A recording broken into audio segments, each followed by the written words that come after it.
Hi guys, it's Joe here from Rufio. Apologies if there is any background noise. I'm recording this at the store when everyone's still here a little bit, playing their own games and stuff outside. So anyway, what I wanted to do is I wanted to show you the profile that I took for Salamangreats for the day. Everyone's hyping on this deck. I haven't really had much time to test it, unfortunately, between doing all the videos and that kind of thing, and the last minute decision to switch over from Burning Abyss. I really just haven't had any space, along with all my time for like studying, and I've got a wife as well, so I have to spend some time with her. So anyway, I haven't had much time to test this. This deck was pretty much built on theory entirely, with things that I thought might have been cool. So I'll talk about what went well and what didn't. This is by no means a deck profile in the sense of you guys should run it like this. I just wanted to give you some ideas of what I did, what I think worked well, what I think worked badly, some of the advice I've been given, and how I might change things going forward. I do, however, think that this deck is going to absolutely destroy the meta, and I think probably by the time this goes up, we will have already seen that happen. This is Dusseldorf weekend at the time of recording, which as you see is absolutely crazy, and it's great to see such support and such an amount of players turning up at an event. Absolutely huge, and really well done to Konami EU for handling that really, really well. A massive turnout of players not expected, and then we get YCS number 2.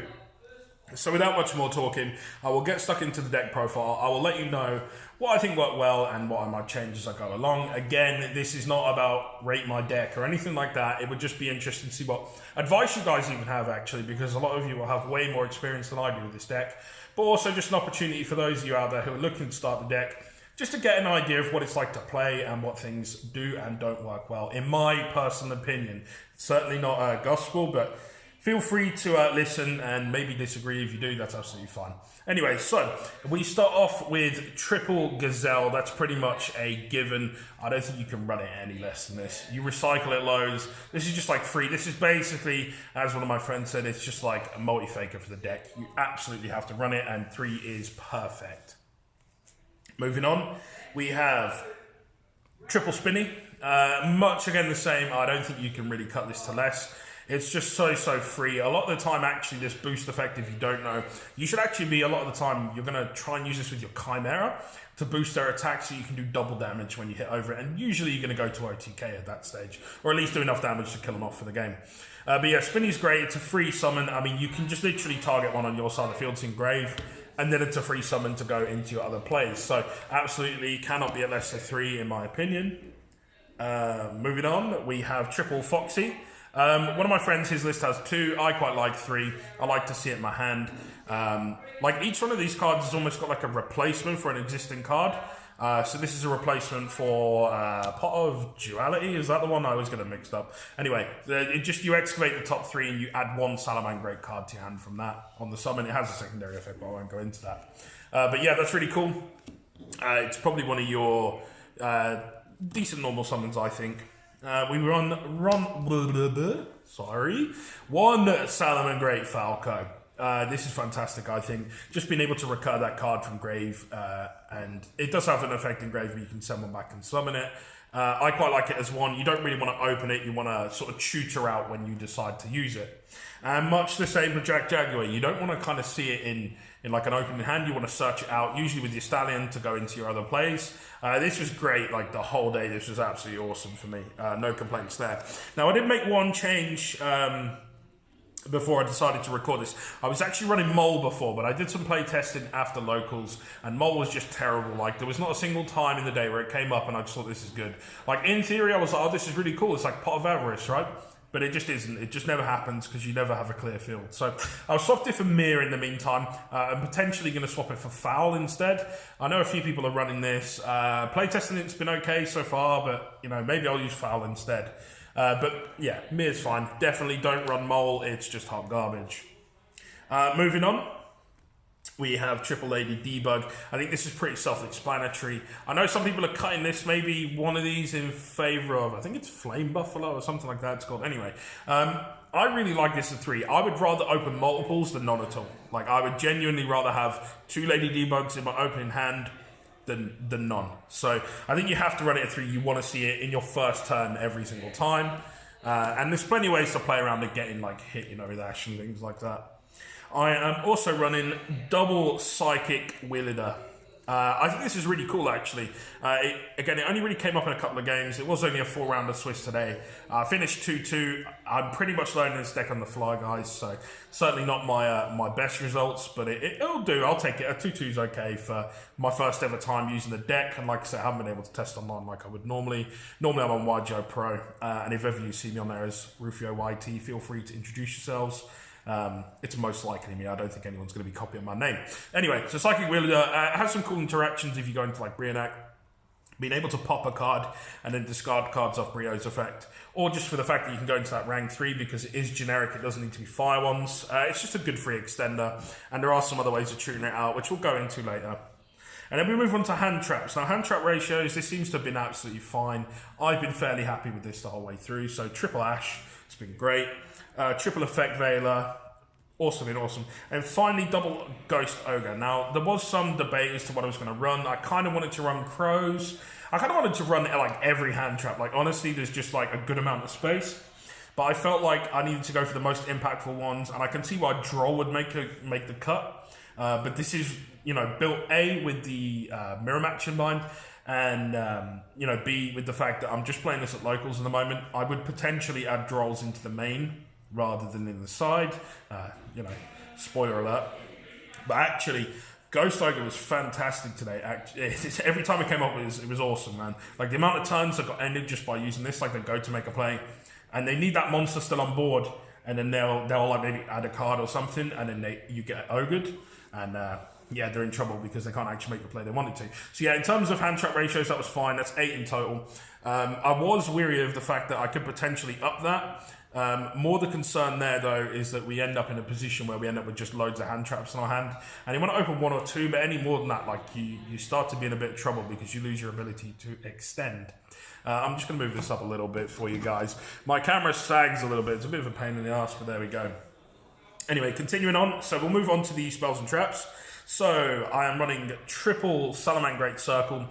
This is absolutely awesome. I definitely can't complain. Like, there was never a time when this came up where I didn't want to see it. And being able to just recur it and keep using it is great. It's like having 3 rotors in the deck. It does have a secondary effect that never came up for me, but I suspect there are scenarios in which it would be great when it does come up.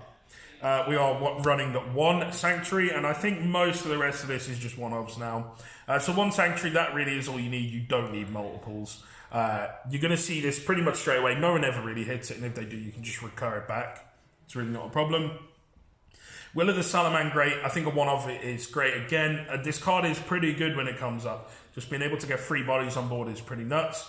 But I really don't think more than 1 is necessary. No one's really popping it from my experience so far.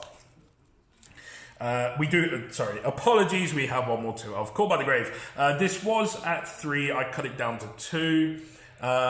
It's been good. It came up, like, I saw it plenty. I can't really complain. I can see the argument for maybe running a 3rd because it does hit a lot of decks, not just hand traps, but, you know, just out in problematic cards. Yeah, it was really, really cool. I'd maybe make space for a 3rd if I could, but we'll see about that. This is constantly going to be under revision.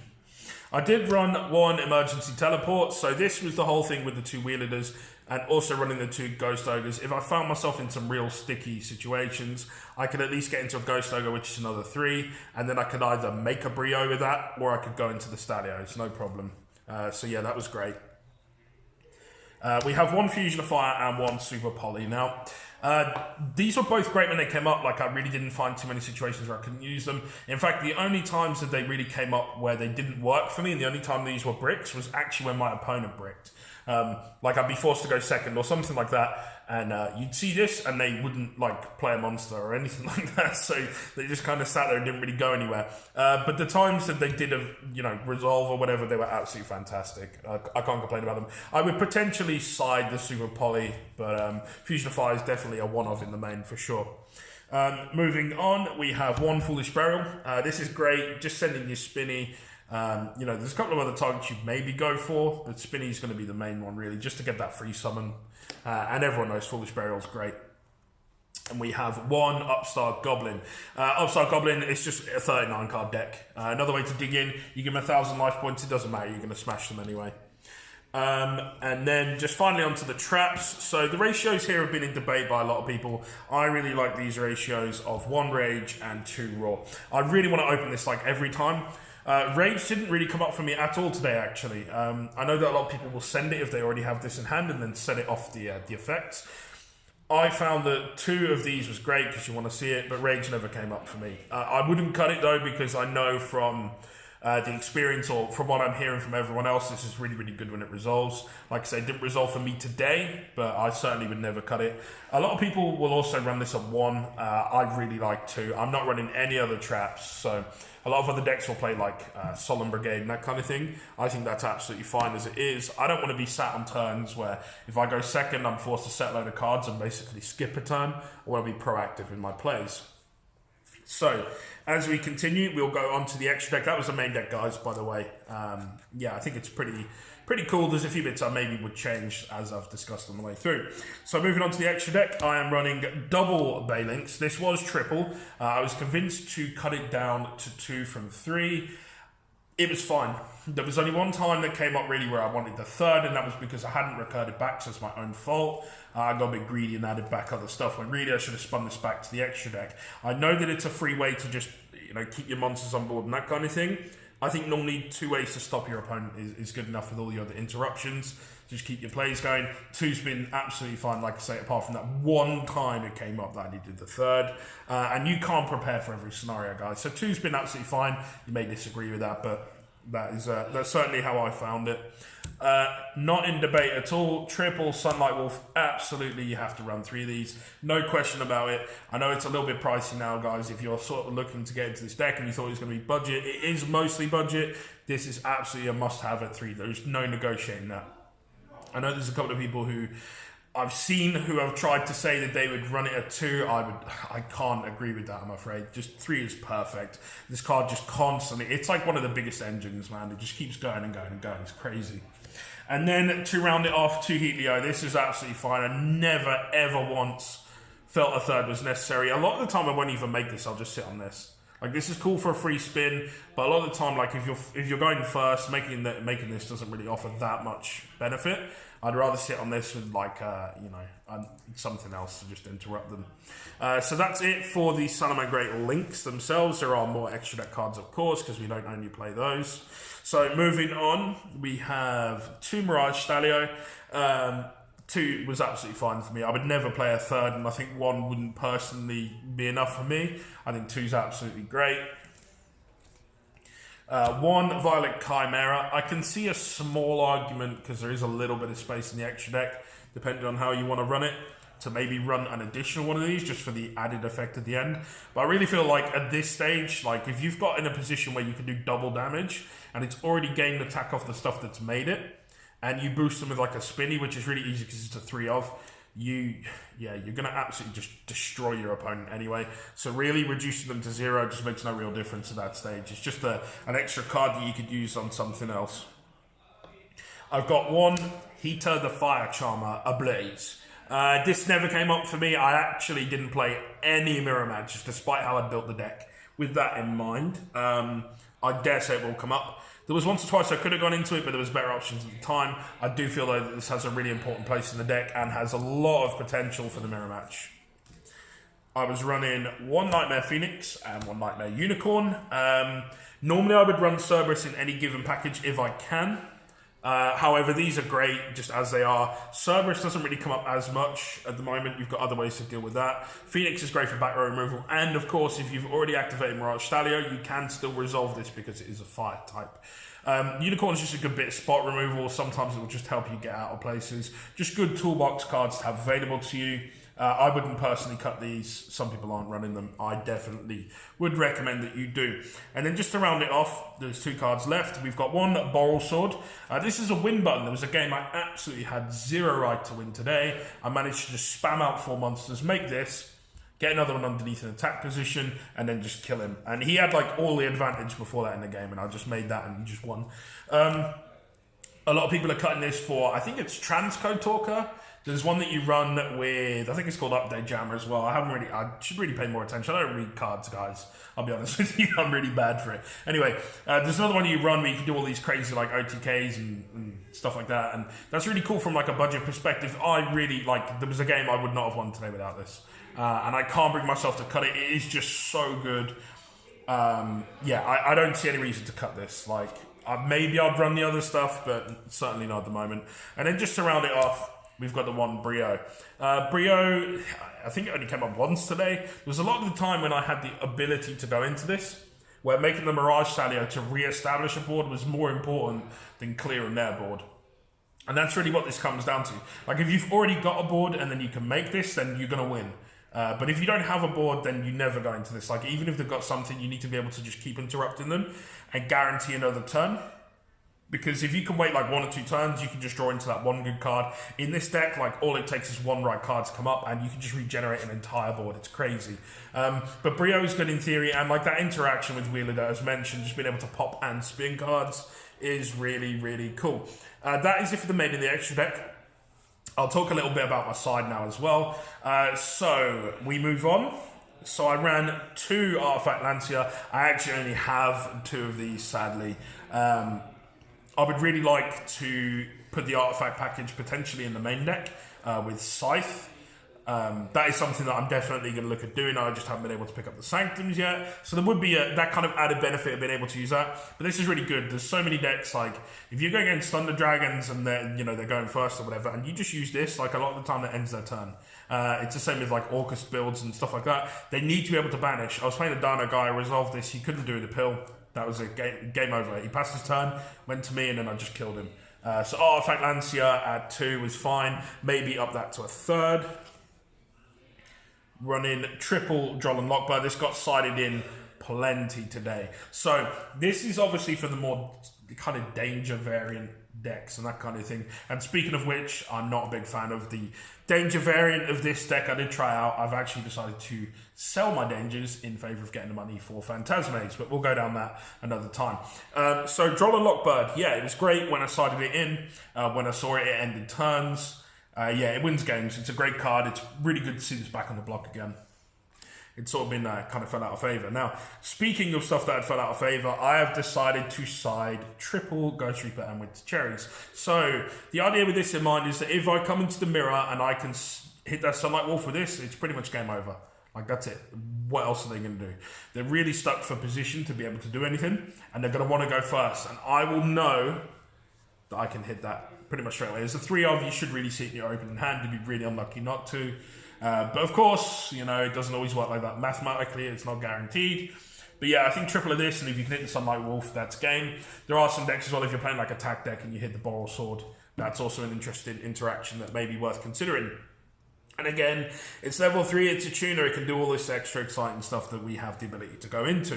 To round off the monsters in the side deck, I have 1 DD Crow. I really wanted to put more of these in. The idea for this was that in the mirror, I could hit the field spell if it went to grave, amongst a couple of other things. But the main thing was hitting that. Yeah, like I say, I only really had the space for the 1, and it was because I didn't have the 3rd Lancia to put in instead. Moving on, pretty much standard as a final sort of touch on the side deck. So I wanted triple Twin Twisters and triple Red Reboot. This is just to deal with like back row heavy decks. If I do play any Altergeist, you need to be able to turn them off for a turn, otherwise you lose. And then the same with triple Twin Twisters is also to hit these kind of decks. Any deck that relies on field presence from the back row, of course, this is a good way to deal with it. You want to see like 1 or 2 of these in your opening hand, and then you're pretty much set. So that is more or less it in terms of discussion from what I was running today. Like I said, there are some things I would change. This is by no means the finished product. I am kind of just working my way through it all and seeing how I get on with the deck, because that is the main thing. Like, already by the end of today, there was an awful lot of stuff that I didn't really feel that I could do before that I'd sort of learned to do by the end of today. There was a lot of cards that I was reading less, because that was a major concern for me, was the fact that I was kind of going in and having to read cards as I went along, but actually it was okay. You learn the deck pretty quick, and once you learn the basic combo, like, you realise that you can get there in so many different ways. It's actually pretty golden. Like, I certainly can't complain. So, thank you very much for watching, guys, anyway. Big shout out to Mark for giving me the space to record this, Man the Screw. You can check him out in the description if you want to go see him. You can also find me on some of my other social media platforms. We've got YouTube, Facebook, and Twitter. I actually also have Instagram, that is also at RufioYT. Go check it out. I took loads of crap on there.